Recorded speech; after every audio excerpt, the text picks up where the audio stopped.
साथियों नमस्कार, आपका अपने चैनल टेक्नो मास्टर आर्ट में एक बार फिर से स्वागत है। अगर आप इस चैनल पर नए हैं तो प्लीज़ चैनल को सब्सक्राइब जरूर कर लें और बेल आइकन दबाना ना भूलें। जैसा कि हम जानते हैं, अलग अलग मंडलों के 6 जिलों में 11 से 16 के बीच में नेट का एग्ज़ाम होना है।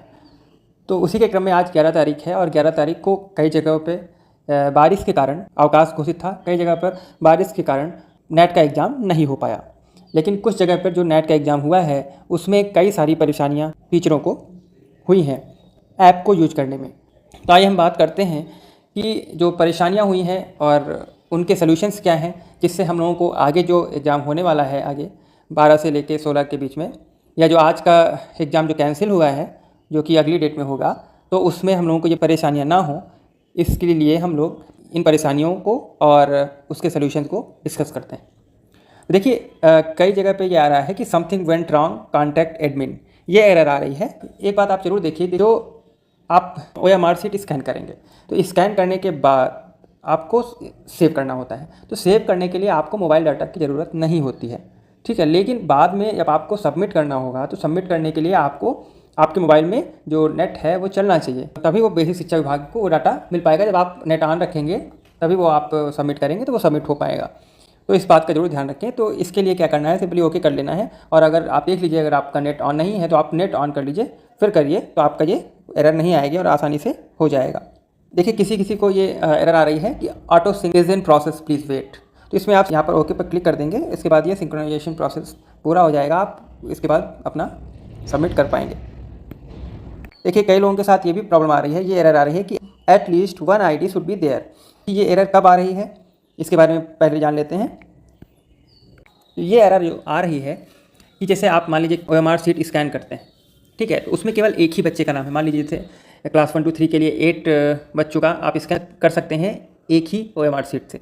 अब मान लीजिए आपके यहाँ 9 बच्चे हैं, तो जो 9वां बच्चा होगा, यानी वो सिंगल जो बच्चा होगा, वो अगली OMR शीट में जाएगा। तो अगली OMR शीट के लिए जब आप उसको स्कैन करते हैं तो वो स्कैन नहीं होता, वो एरर ये शो करता है जो मैंने आपको बताई। तो इसके लिए क्या करेंगे, सबसे पहले जो उस बच्चे का 9 अंक का जो ID है, यूजर ID है, वो OMR शीट पर लिख देंगे, ठीक है। उसके बाद जो दूसरी रो होगी, यानी उसके नीचे जस्ट नीचे वाली जो रो होगी, उस पर आप कोई भी रैंडम जो है 9 नंबर का डिजिट डाल देंगे। मान लीजिए अब हमने डाल दिया 1 2 3 4 5 6 7 8 9, सिंपली ये 9 अंक भर दिया हमने। उसके बाद जो उसके आंसर वाले गोले होंगे आगे, जैसे मान लीजिए पहला जो बच्चा है उसने आंसर कुछ भरे होंगे, उसके बाद उसके आंसर को ना भरें, जो डालेंगे रैंडम में उसको आप वहाँ पे आंसर में कुछ भी ना ब्लैक करें, और उसके बाद OMR शीट को स्कैन करें।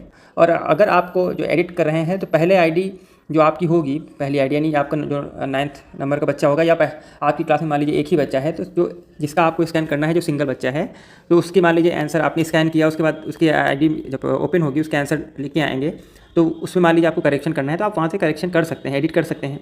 और जो दूसरा वाला होगा, यानी जो आपने रैंडम तरीके से भरा होगा 1 2 3 4 5 6 7 8 9, इस वाली ID में आपने चूंकि आंसर तो भरा नहीं था, तो चेक बॉक्स जो होगा उस पर टिक कर देंगे। तो समरी पेज 1 सेव्ड, यानी आपके जो इसको आप जब टिक कर देंगे तो समरी जो आएगी आपकी, उसमें यही बच्चा सिर्फ शो करेगा, जो पहला जो या 9वां या पहला बच्चा जो भी है, जो OMR शीट में जो अकेला बच्चा था, उसी का डाटा उसमें सेव दिखाएगा कि हाँ, एक बच्चे का आपने स्कैन किया है। देखिए, कई लोगों को प्रॉब्लम आ रही है, state district/ school is log for scanning, ये एरर आ रही है। तो इसके लिए क्या करें, तो इसके लिए आप सिंपली ओके करेंगे, थोड़ा टाइम लगेगा। तो उसके लिए आप ऐप को पहले क्लोज करें, ज़रूरत पड़े तो उसको क्लियर कैचे करके देख लें, ठीक है। अगर क्लियर कैचे से भी नहीं होता है तो आप अनइंस्टॉल करके फिर से इंस्टॉल करें और फिर ट्राई करें, एरर आएगी, ये शायद सही हो जाएगी। सबसे पहले इसमें क्लियर ऑल यूजर कैचे करके देखें, तब ना हो तो फिर अनइंस्टॉल करके फिर देखें। और देखिए, जो OMR शीट है वो सबमिट करने पर आपको सेव सक्सेसफुली अगर मिल जा रहा है तो आपका डाटा सबमिट हो गया है।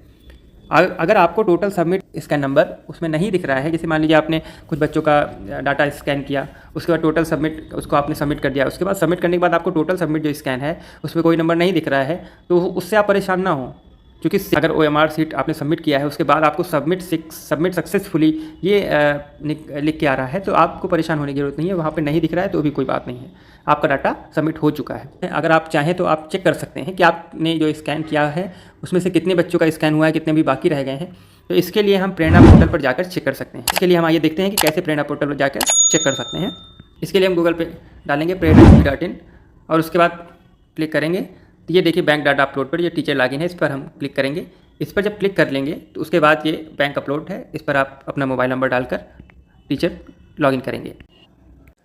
देखिए जब लॉगिन कर लेंगे तो लॉगिन करने के बाद आपको ये राइट साइड में ये ब्लैक पट्टी दिखेगी, इसमें देखिए कई सारे ऑप्शन दिख रहे होंगे आपको। तो इसमें जो सबसे लास्ट में ऑप्शन होगा सरल एग्जाम असेसमेंट एनालिसिस सेशन 2023-24, इस पर आपको क्लिक करना है। इस पर जब आप क्लिक करेंगे तो क्लिक करने के बाद सभी बच्चे जो एक क्लास 1 to 3 का जैसे आज एग्जाम था, क्लास 1 to 3 के जितने भी बच्चे हैं वो आपके यहाँ शो होंगे। उसके बाद देखिए लास्ट में स्टूडेंट स्कैन स्टेटस दिखाएगा, तो यहाँ नॉट स्कैन दिखा रहा है, यानी हमने स्कैन नहीं किया है। तो यहाँ पर जितने बच्चों का आप स्कैन कर लेंगे तो वहाँ पे स्कैन शो करेगा। तो इससे आप देख सकते हैं कि किन बच्चों का आपने स्कैन कर लिया है, आपका स्कैन हो चुका है, सबमिट हो चुका है, और किन बच्चों का नहीं हो चुका है। तो यहाँ से आप कंफर्म कर सकते हैं। तो ये छोटी सी अपडेट थी आपके लिए, बहुत ही ज़रूरी अपडेट थी, क्योंकि ये प्रॉब्लम्स आने वाली हैं हम लोगों को एग्ज़ाम में। तो इसके लिए ये वीडियो ज़रूर देख लें, और अगर आपको ये वीडियो अच्छा लगे तो प्लीज़ चैनल को सब्सक्राइब जरूर कर दें और बेल आइकन दबाना ना भूलें, जिससे हमारे आने वाली वीडियोज़ आपको समय समय पर मिलती रहें। धन्यवाद।